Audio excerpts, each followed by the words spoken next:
নমস্কার বন্ধুরা, আমার কুকিং চ্যানেলে আবারও সবাইকে স্বাগত। আজ আমি আপনাদের বানিয়ে দেখাবো খুব সহজেই দোকানের মতো পারফেক্ট আলুর পরোটা। তারপরে আলুর পরোটা বানানোর জন্য কয়েকটা আলু আমি ভালো করে ধুয়ে পরিষ্কার করে ছিলে মাঝখান থেকে দু টুকরো করে নিয়েছি। কিছুটা জল দিয়ে আলুগুলো আমি সেদ্ধ হতে বসিয়ে দিয়েছি। ওদিকে আলুগুলো সেদ্ধ হতে থাক, এদিকে আমি পরোটার জন্য আটাটা মেখে নেব। আপনারা চাইলে ময়দা দিয়েও এই পরোটাটা বানাতে পারেন। প্রথমে আমি 2 বাটি আটা নিয়ে নিয়েছি, ওর মধ্যে স্বাদ মতো লবণ দিয়ে দেবো আর কিছুটা তেল দিয়ে সমস্ত উপকরণ ভালো করে হাত দিয়ে মিশিয়ে নেব। তারপরে আটার মধ্যে সমস্ত উপকরণ আমি ভালোভাবে মিশিয়ে নিয়েছি। আপনারা চাইলে আটাতে তেল দিতেও পারেন, আবার নাও দিতে পারেন, তাতে কোনো অসুবিধে নেই। তারপরে অল্প অল্প জল দিয়ে রুটির ডো যেভাবে তৈরি করি সেইভাবে একটা শক্ত ডো তৈরি করে যতক্ষণ আমি আলুর পুরটা রেডি করছি ততক্ষণ আমি ঢাকনা দিয়ে রেখে দেব। এদিকে আলুগুলো একদম সেদ্ধ হয়ে গেছে, গ্যাসটা বন্ধ করে আলুগুলো জল থেকে ছেঁকে নামিয়ে নেব। এখানে আমি আলুর পুরের জন্য একটা মশলা রেডি করে নেব। প্রথমে একটা ফ্রাইং প্যানের মধ্যে দিয়ে দিয়েছি 1 চামচের মতো ধনে, 1 চামচের মতো গোটা জিরে আর 2টো শুকনো লঙ্কা। ওগুলো হালকা করে ভেজে নামিয়ে ঠান্ডা করে গুঁড়ো করে নেব। সেদ্ধ আলুগুলো আগে থেকে নামিয়ে ঠান্ডা করে রেখেছিলাম। তারপরে একটা পাত্রের মধ্যে একটা গ্রেটার নিয়ে নেব, ওর মধ্যে এক এক করে আলুগুলো নিয়ে গ্রেট করে নেব। সবগুলো আলু আমি এখানে গ্রেট করে নিয়েছি। তারপরে ওর মধ্যে দিয়ে দেবো কিছুটা লঙ্কার গুঁড়ো, স্বাদ মতো লবণ, অল্প একটু আদা রসুন কাঁচা লঙ্কা থেতো করা, আর দিয়ে দেবো কিছুটা পেঁয়াজ কুচি।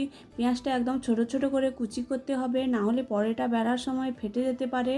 আর দিয়ে দেবো আগে থেকে যে ভাজা মশলাটা নামিয়ে গুঁড়ো করে রেখেছিলাম ওই ভাজা মশলাটা, আর 1/2 চামচের মতো মাখন দিয়ে সমস্ত উপকরণ ভালোভাবে হাত দিয়ে মিশিয়ে নিতে হবে। মাখনটা দিলে পরোটার স্বাদটা খুবই ভালো হয়। পুরটা আমার রেডি করা হয়ে গেছে। তারপরে আগে থেকে যে আটাটা মেখে ঢাকনা দিয়ে রেখেছিলাম, ঢাকনা খুলে আটাটা আবারও 3 থেকে 4 মিনিট হাত দিয়ে ভালো করে মেখে নিতে হবে। ভালো করে মাখা হয়ে গেলে ওর থেকে রুটির চেয়েও একটু বড় বড় করে লেচি আমি কয়েকটা কেটে নেব। সবগুলো লেচি কেটে আমি গোল করে নিয়েছি। সবগুলো লেচি কাটা হয়ে গেছে। তারপরে ওর মধ্যে আমি পুরগুলো ভরে নেব। একটা একটা লেচি নিয়ে নেব, নিয়ে মাঝখানটা 2টো আঙুল দিয়ে ফাঁকা করে দেব, দিয়ে চামচ দিয়ে আগে থেকে যে পুরটা রেডি করে রেখেছিলাম ওগুলো দিয়ে মুখটা ভালো করে বন্ধ করে দিতে হবে। দিয়ে হাত দিয়ে আবারও ভালো করে গোল করে নেব, যাতে বেলার সময় পুরটা বেরিয়ে না যায়।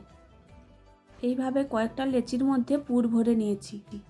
সমস্ত লেচির মধ্যে পুর ভরা হয়ে গেলে একটা চাকতি বেলনি নিয়ে নিয়েছি, ওর মধ্যে কিছুটা শুকনো আটা নিয়ে একটা করে লেচি নিয়ে নেব, নিয়ে হাত দিয়ে ভালো করে আটাগুলো মাখিয়ে তারপরে হালকা হাতে বেলে নিতে হবে। বেশি জোর দিয়ে বেলা যাবে না, তাহলে পুরটা বেরিয়ে যেতে পারে। এইভাবে আমি সমস্ত পরোটাগুলো এক এক করে বেলে নেব। সবগুলো পরোটা বেলা হয়ে গেলে গ্যাসের মধ্যে একটা তাওয়া বসিয়ে দিয়েছি। তাওয়াটা গরম হয়ে গেলে একটা একটা পরোটা ওর মধ্যে দিয়ে দেব, দিয়ে উল্টে পাল্টে খানিকক্ষণ ভেজে নিতে হবে। পরোটার কালারটা চেঞ্জ হয়ে এলে ওর মধ্যে কিছুটা সাদা তেল দিয়ে উল্টে পাল্টে একদম লাল লাল করে ভেজে নামিয়ে নেব। এইভাবে সবগুলো পরোটা আমি এক এক করে ভেজে নামিয়ে নেব। আপনারাও চাইলে এইভাবে শীতের সকালে বা শীতের সন্ধ্যায় এইভাবে আলুর পরোটা খুব সহজে বাড়িতে বানিয়ে নিতে পারেন। এইভাবে সবগুলো আলুর পরোটা আমি এক এক করে ভেজে নামিয়ে নিয়েছি। সঙ্গে আলু ফুলকপি মটরশুঁটি দিয়ে একটা তরকারিও বানিয়েছিলাম। ভিডিওটি ভালো লাগলে আমার চ্যানেলটি সাবস্ক্রাইব করে দেবেন।